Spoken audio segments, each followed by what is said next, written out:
Oke, assalamualaikum warahmatullahi wabarakatuh. Kenalin sob, nama gue Muhammad Heraldila. NIM gue 040. Jadi gue dari Prodi Pendidikan Kimia Universitas Jambi. Nah, jadi di sini mengenai ujian tengah semester praktikum kimia organik. Jadi ada tugas nih tentang gue harus ngerjain ataupun nyampein laporan tentang praktikum yang udah gue lakuin. Nah, kenapa harus ada video ini? Jadi ceritanya nih di Indonesia sob, di negara gue ini lagi ada virus COVID-19. Nah, jadi gue harus nggak bisa kemana-mana biar itu untuk kesehatan gue. Jadi lo juga yang lagi nonton video ini harus tetap di rumah biar kesehatan lo tetap terjaga. Nah, jadi hari ini gue bakal bahas tentang kalibrasi termometer dan penentuan titik leleh. Nah, jadi dalam praktikum ini itu pasti punya tujuan dong sob.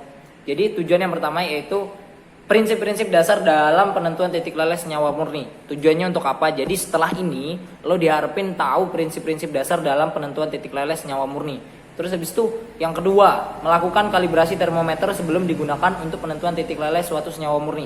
Nah, jadi di sini untuk dikalibrasi biar lu tahu batas bawah skala termometer up berapa, terus habis itu batas atasnya juga berapa. Terus habis itu tujuan yang ketiga, membedakan titik leleh suatu senyawa murni dengan senyawa yang tidak murni.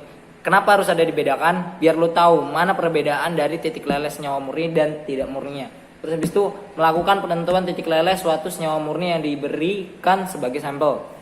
Nah, jadi sob, mohon maaf nih, gue sambil baca buku karena biar apa? Biar nggak ada kesalahan penyampaian antara gue dengan lo sebagai pendengar. Nah, dari tadi kita udah ngomongin titik leleh senyawa murni. Oke, sekarang lo tahu nggak titik leleh senyawa murni itu apaan?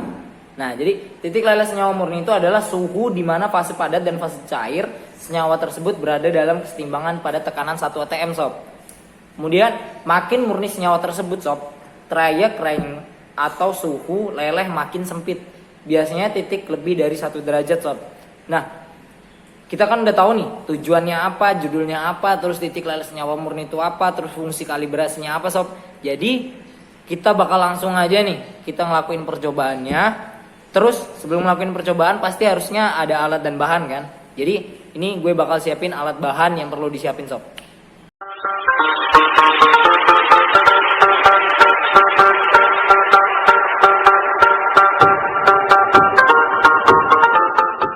Oke sob, jadi lo udah tahu kan alat bahan yang perlu lo siapin buat praktikumnya. Nah, sekarang lo harus tahu nih prosedur kerja yang bakal lo lakuin kayak gimana.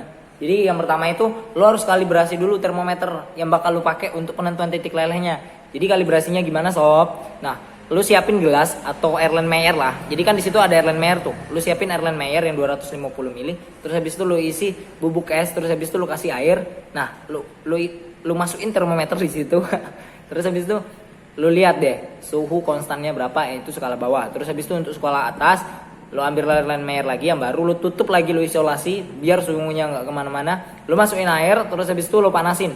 Kapan suhunya konstan itu titik lelehnya. Terus habis itu untuk penentuan titik leleh menggunakan pipa kapiler. Jadi dibakar sob ujung pipa kapilernya. Itu sebelum dibakar lu masukin dulu senyawa murni yang bakal lu pakai. Terus habis itu dari situ lu bakal tahu tuh berapa titik leleh senyawa murni tersebut waktu lo bakar. Jangan lupa pipa kapilernya lo ikat dengan termometer. Jadi sorry ya sob, di sini agak berisik soalnya di sini gue di pinggir jalan. Jadi knalpot racing banyak di rumah gue. Jadi mohon maaf kalau emang nanti suara gue kurang jelas.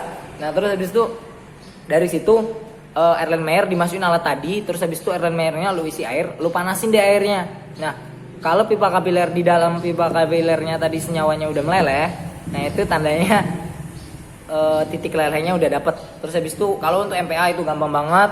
Lo sama aja lo masukin senyawa murni ke pipa kapiler. Terus habis itu pipa kapilernya lo masukin ke lubang di MPA. Terus habis itu lo tinggal atur aja deh suhunya. Nah, dari alat bahan terus habis itu prosedur yang ini sob, gue udah pernah ngelakuin dan gue dapet hasilnya kayak gini.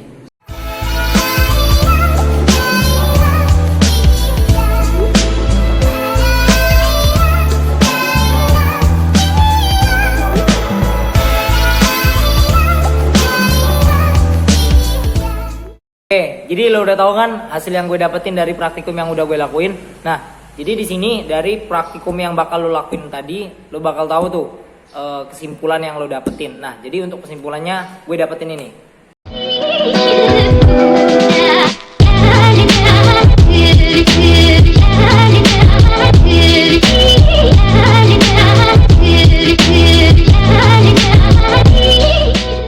makasih sob udah nonton video gue nyampe akhir, nyampe udah selesai kesimpulan yang bakal gue dapetin dari praktikum yang gue lakuin.